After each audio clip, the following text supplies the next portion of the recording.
18th of July, 1943. Crouched under a lone bush, you're frozen with fear.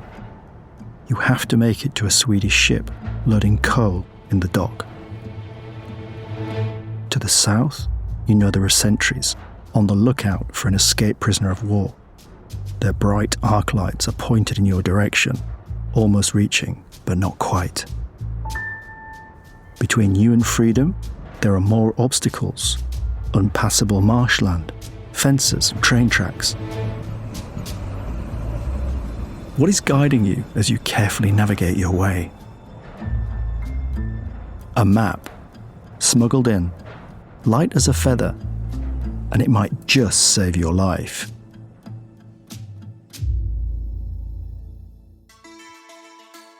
I'm Jerry Broughton, a map historian. Welcome to What's Your Map, an Oculi Mundi exploration. In this series, we hear from those who live, love and work with maps, making, preserving, interpreting and being inspired by them. In each episode, we ask our guests to unfold a map that is special to them and to tell us the story that lies behind it. To follow the map as we talk about it on this podcast, go to oculi-mundi.com.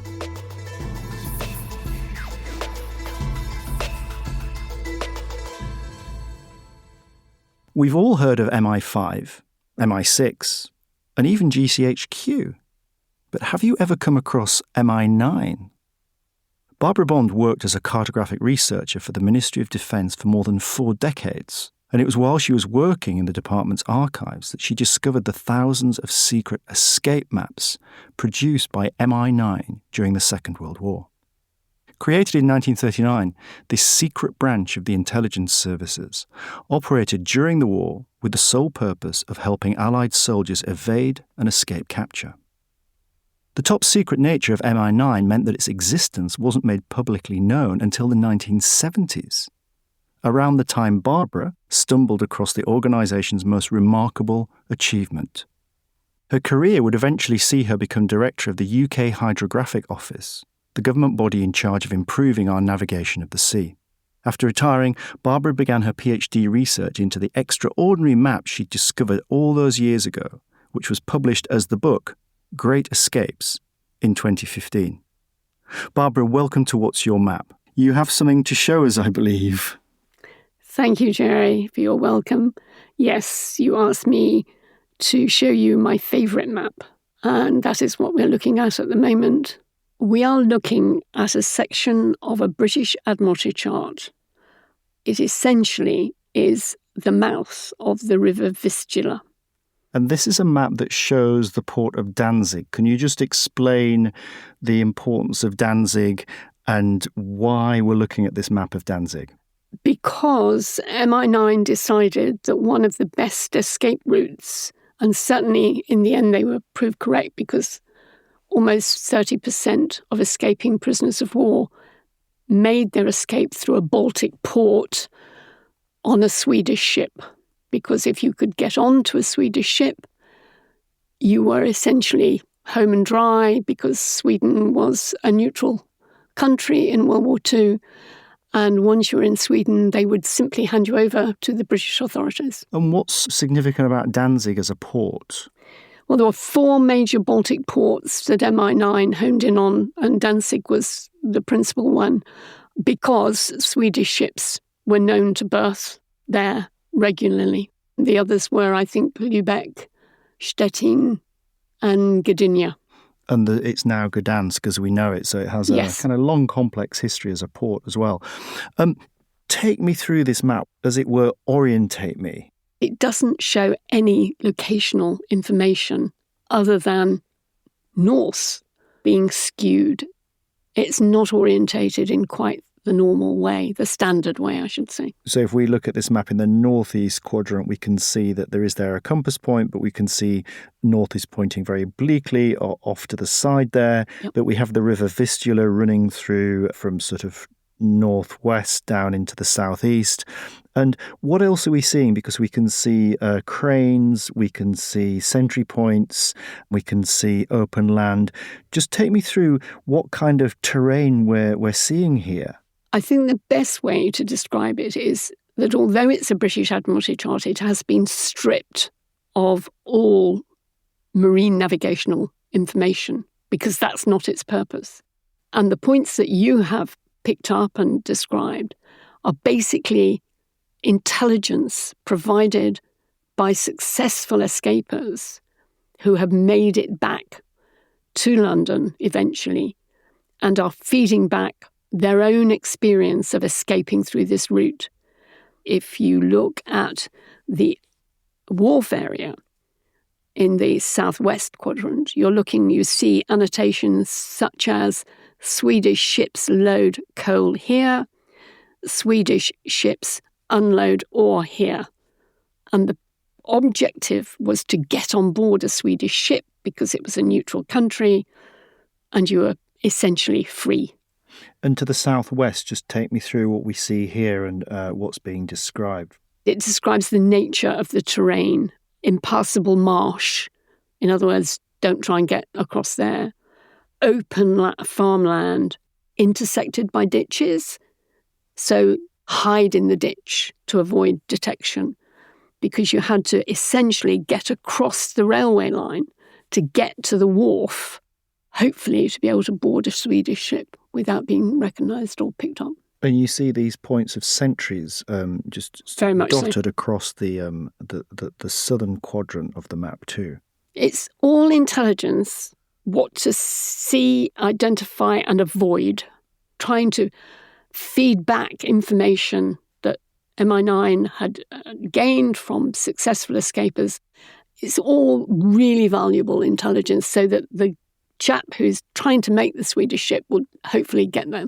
So in effect, there's nothing on this map that isn't related to the intelligence that's required for escape. Every element, really. So in the north side of the river, you've got oil tanks, you've even got the tramway, you've got the tram depot.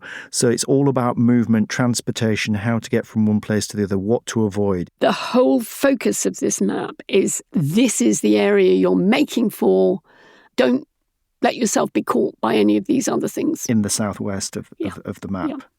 And that's interesting, isn't it? So you can't actually, I'm just thinking about it, that you can't even show, as it were, a route, because a route would be compromised. So there's also this sense in which you're given this information, but then you have to make your own decisions about how you move to evade capture, and with the aim of, hopefully, would it be to get on one of those Swedish ships and then to get up the Vistula River and out? And once you're out, effectively, you've escaped. Once you were on board the ship, you had effectively escaped.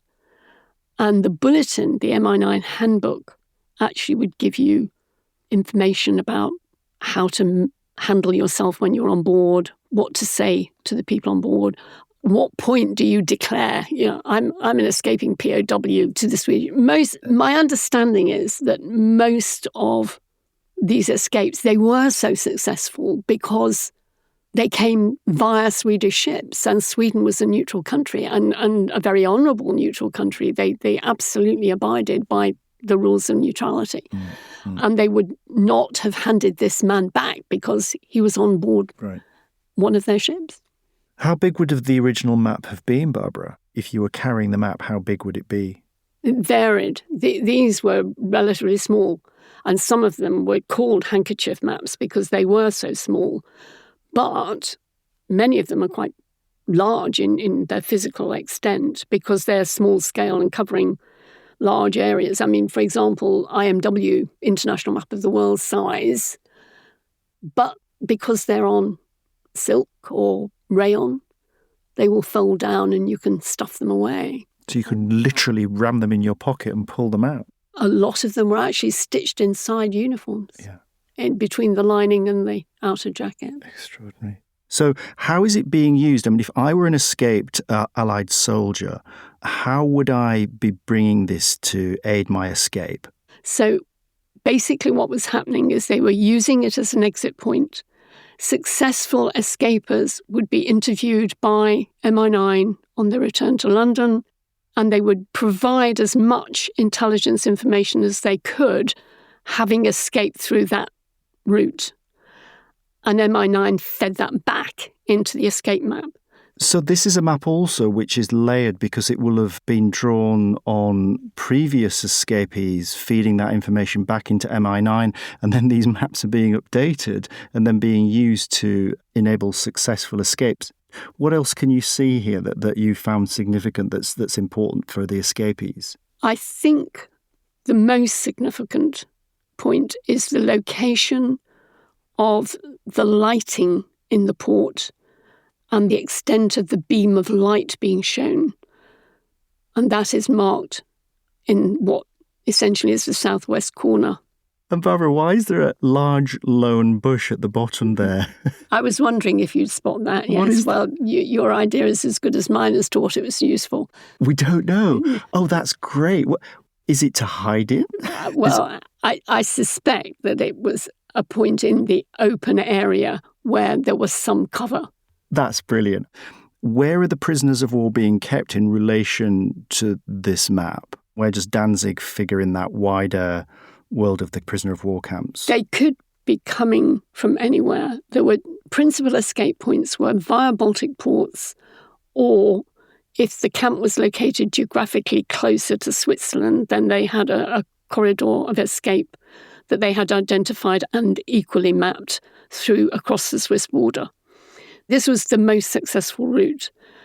And I suspect it was because, not easier, that's the wrong word to use, but once you'd got on board the ship, you were free. So would there be a whole series of maps that the POWs would be using until they got to this point? Yeah. So this is really a kind of very powerful map in the sense that you're nearly out. This is the target. This is where you're aiming to get to.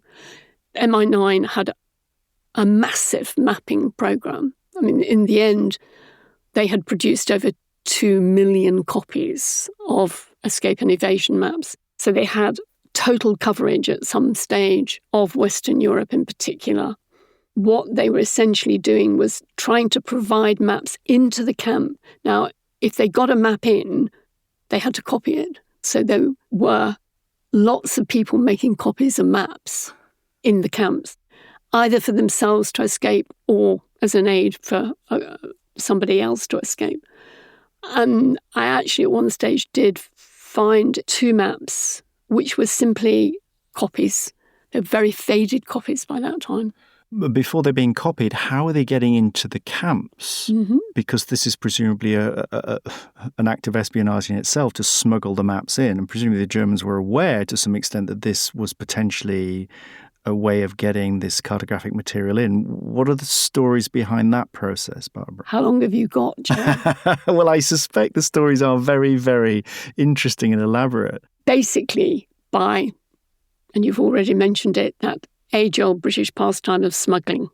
So they were being sent out there in records, in books, in chess sets, in cricket bats. In records? In what? In records? In gramophone records, yes. So how would you... So what, they'd be pressed inside the record? Yes. The record had to be smashed on receipt in order to get the map. And that particular operation was described or named by MI9 as Operation Smash Hits. It's too good. It's too good. Black British humour. That's fantastic. Do we know what the records were? We know what they weren't. They specifically were not German. Right. Okay. Anything that the Germans would balk at. They were very carefully selected. Right. This is amazing. How big were they and what were they made of? Because presumably this is also another issue. You can't have a big fold-out map. They're presumably small. What are they? And what are they made of?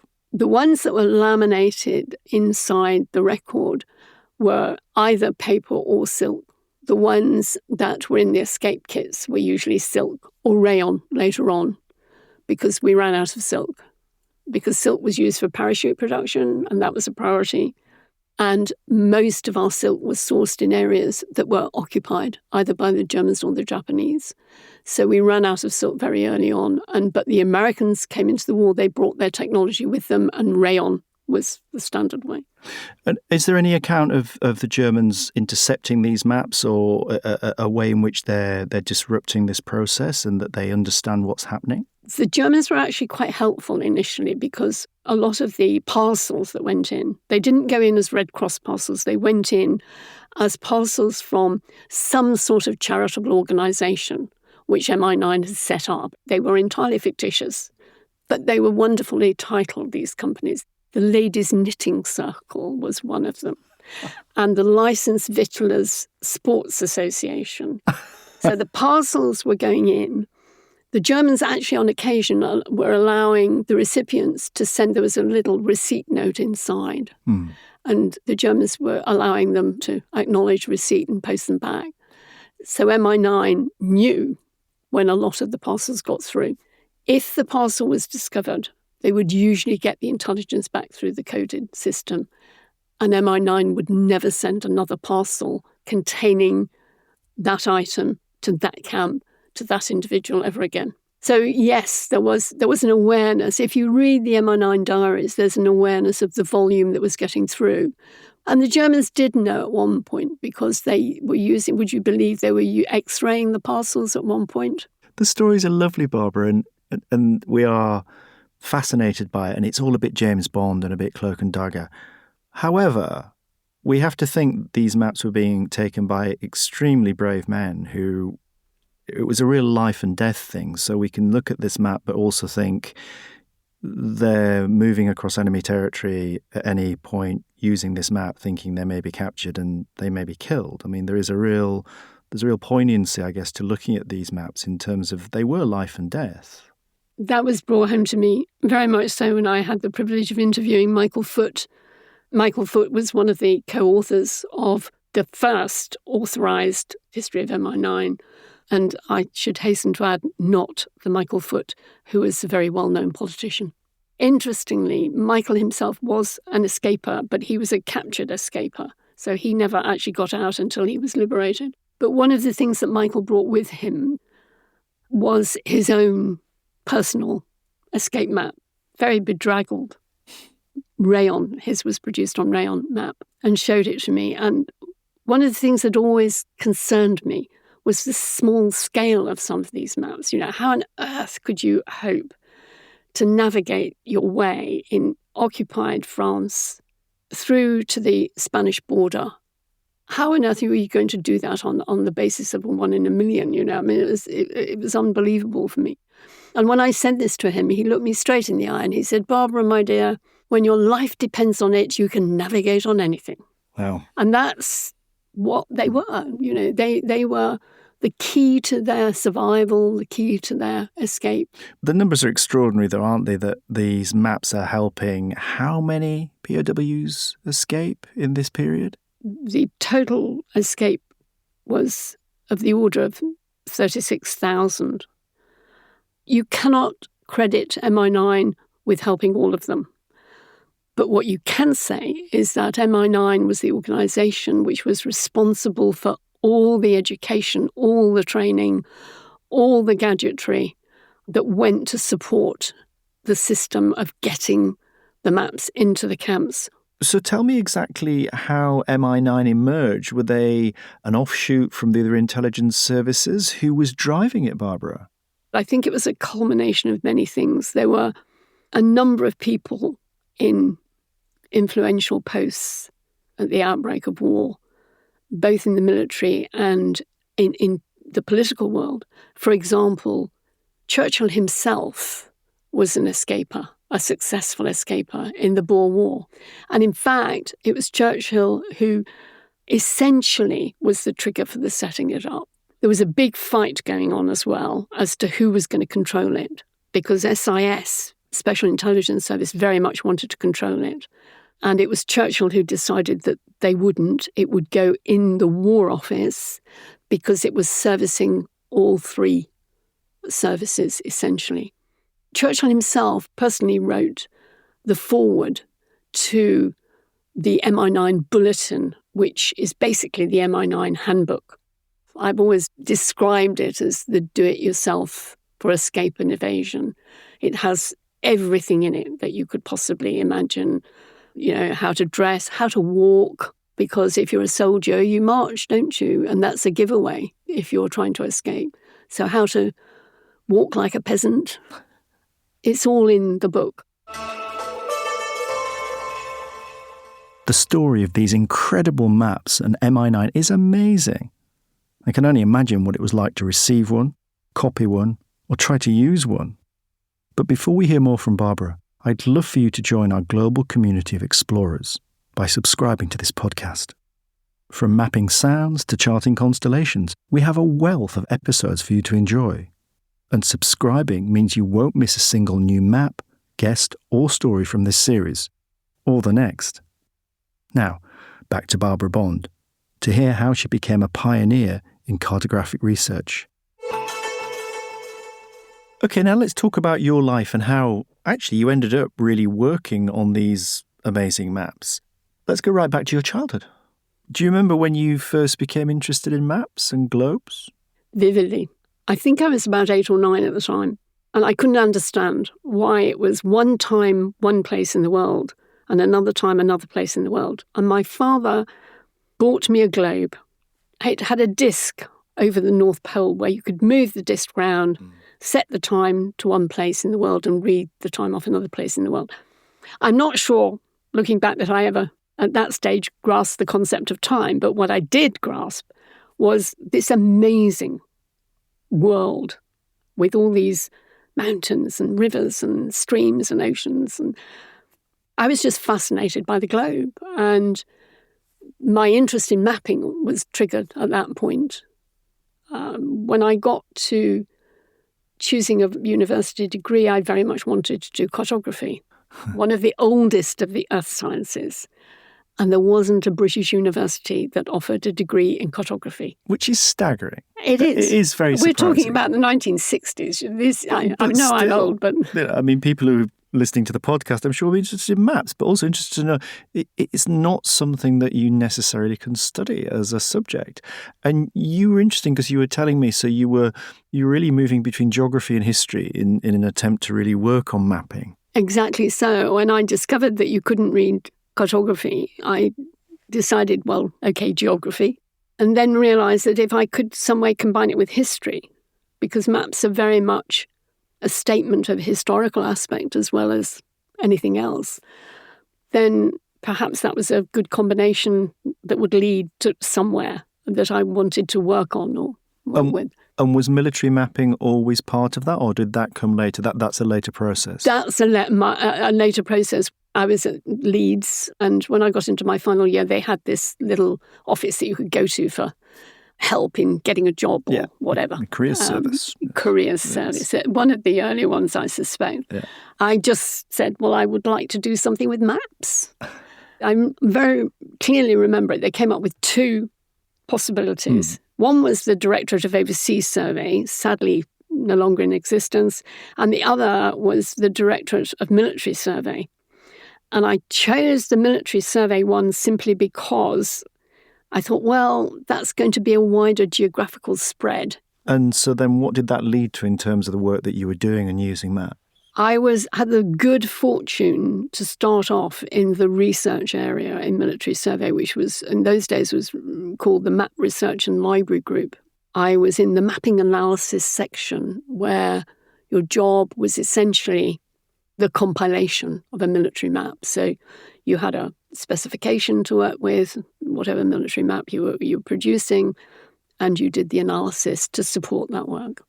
And did you love it? And I'm also curious, but both in terms of you loved it. Absolutely. And were there any issues around being a woman? Because we know, notoriously geography and mapping is a very male domain. Were there problems that you encountered there as a woman? Yes and no. Essentially, you're on the graduate staff, so there were women as well as men. I'd like to refer to them as challenges. They develop more widely. Yes, there was discrimination. There was, because you were doing a job that people didn't anticipate you would be doing. There was one classic phone call of somebody saying to me, "Oh, I wasn't expecting. I'm looking for somebody by name." I said, "Well, I'm doing his job now. Can I help you?" It was an interesting exchange. He actually, in the end, he said, "I'll ring you back," and put the phone down. And then he rang me back 10 minutes later and apologised, which was fine. But yes, there were difficulties. I always tried, and I I've always said this to people. There's no point in getting upset by it.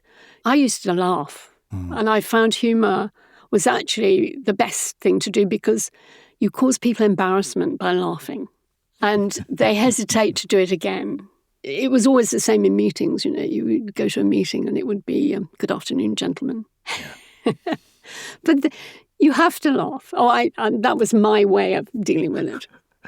And it's also a period that geopolitically things changed a lot in that later 20th century moment. What did you see? What were you watching, especially in terms of how maps were being used? Because you were right at the heart of that in terms of civil defence.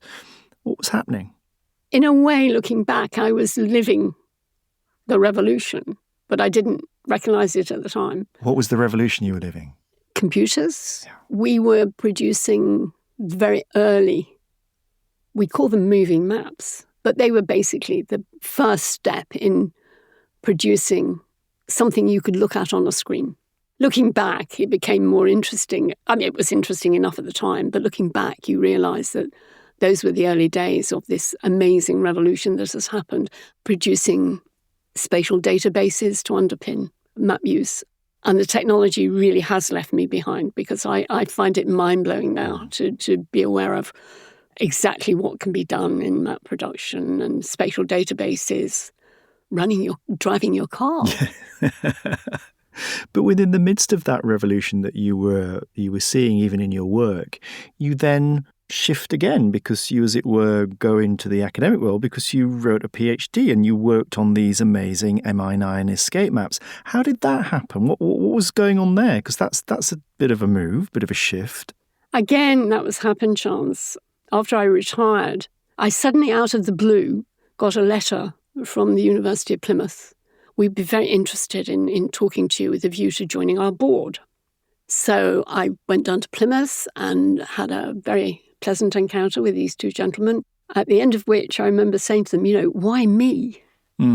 And the chap said, well, not only did you fit the profile of what we were looking for, but very importantly for us, you were a woman. They didn't have a single woman on the board. And so I joined that and loved it. I mean, it was going back into academia and it was a wonderful experience. And I became chair of the board after a few years. And I remember having very interesting conversation with the then Vice-Chancellor. We had a different Vice-Chancellor by that time. I said, I've always wanted to do my PhD. And she just looked at me and said, well, do it. Yeah. So it's happen chance. And then working with this archive of material, because it is very different. I mean, it's an extraordinary collection of maps and the stories are wonderful. When was your first experience of this? Tell me how you encountered it. Was there a sense of shock and amazement at this work? Did you sort of back your way into it? What was the process? The process, again, was almost happen chance. I was moved from doing mapping analysis work into the map library, and I resisted it. I'm not a librarian. I don't want to sit and catalogue and organise maps. I want to work with them. My director was saying, no, Barbara, you have to get experience across the piece, if you're going to develop your career. So I was moved into the map library. And this is one of the biggest map libraries. It's a huge map collection. So the actual physical library is rows and rows of very high standing map presses. And on the top of these map presses were lots of cardboard boxes with excess maps or maps that hadn't been catalogued. And I just was going through one of them one day, opened a box that was full of maps on material. And I'd never seen a map on material before. I didn't even know what the material was. Were they even catalogued as MI9? No. They had no identifier. I had no idea what it was. And so I asked my then principal, what's this stuff? And he said, that's World War II escape and evasion stuff. It needs to be catalogued and sorted because, we haven't got a record set and blah, blah, blah. So I said, you're right. Okay, I'll have a look at that. And that was where it started. But even then, did you go, World War II escape maps? Presumably, the fact somebody says that casually, you do want to stop and go, that's extraordinary. He didn't mention MI9. That's interesting. So it was the maps that led you to MI9. So then you're looking at the maps, and then what? There's a sort of cascade of material that you start to unravel, that you start to come across, and then the story of MI9 follows. Very much so. And one of the triggers was that there used to be a radio program. It was called Down Your Way. They had gone to, I can't even remember the town, but I know it was a town in Kent. And one of the people they were talking to was the librarian of the Intelligence Corps Museum, which happened to be located in this particular town they were visiting. And listening to this, I'm thinking, Intelligence Corps? Maps? So I followed up and asked permission if I could go down and visit, and yes, I could, and they had this collection of maps. I do want to ask you, is there anything within the jigsaw puzzle of the maps that you put together, is there anything that you couldn't fit, that was missing because you're dealing with such classified material, the secrecy of these maps? Is there anything that you just knew that you couldn't get to, you couldn't reach, or the questions that couldn't be asked in doing this work? I think the biggest one at the time was MI9's coded letter system. I was aware that there was this coded correspondence going on between the camps and MI9. And they'd set up this entire system. And I was privileged to be offered access to the estate of Johnny Pryor, who had been captured. He was captured at D-Day and had spent some long time working with this coded correspondence system. And some of his letters, I think about a dozen letters, were still held by his son. And his son, again, happened chance. His son happened to be a colleague on the board at Plymouth. And he said, yeah, I've got some letters that my dad wrote, and sent home. And he said, I'm told that they're coded, and would you like to look at them? Oh, yes, please. I was fortunate enough to have part of the code. The code was always 2 numbers followed by an alphabet letter. And I had the 2 numbers, but I didn't have the alphabet letter. A particular mathematician at Plymouth, he said, I'll have a look at that. And he was the guy who cracked it. And what he did was he started off trying every alphabet letter in turn. And when he found it, he rang me up and he said, I think I've got it. Pop in next time you're down. So I went into his office a couple of days later and he sat me down and he explained to me what the code was and how it worked. He said, right, now you do it. And he made me do it for myself, which was brilliant because suddenly this coded message came out from the letter. Wonderful. And would you believe that one of the things that was being asked for was maps? Of course it was. And you cracked the code. You cracked the code. No, he cracked the code. Well, yeah, but you But I was able to read the coded message. And there was a map. There was a map. Yeah. Barbara Bond, it's just been absolutely a real privilege to talk to you about this. The stories that you've told are amazing. Thank you so much for joining me on What's Your Map? It's been wonderful. Thank you. Thank you, Jerry. It's been a pleasure. To hear some of the ways that MI9 smuggled escape maps into POW camps and the human journeys that were made using them are hugely inspiring for me. I think it shows an incredible capacity for innovation and ingenuity during truly desperate times. Thank you so much for listening. I'm Jerry Broughton. This has been an Oculi Mundi exploration. The producer is Emily Uchida Finch at Whistledown Studios. Oculi Mundi is the online home of the Sunderland collection of antique maps and atlases. You can read more about the Sunderland collection and send suggestions for future maps to explore at oculi-mundi.com.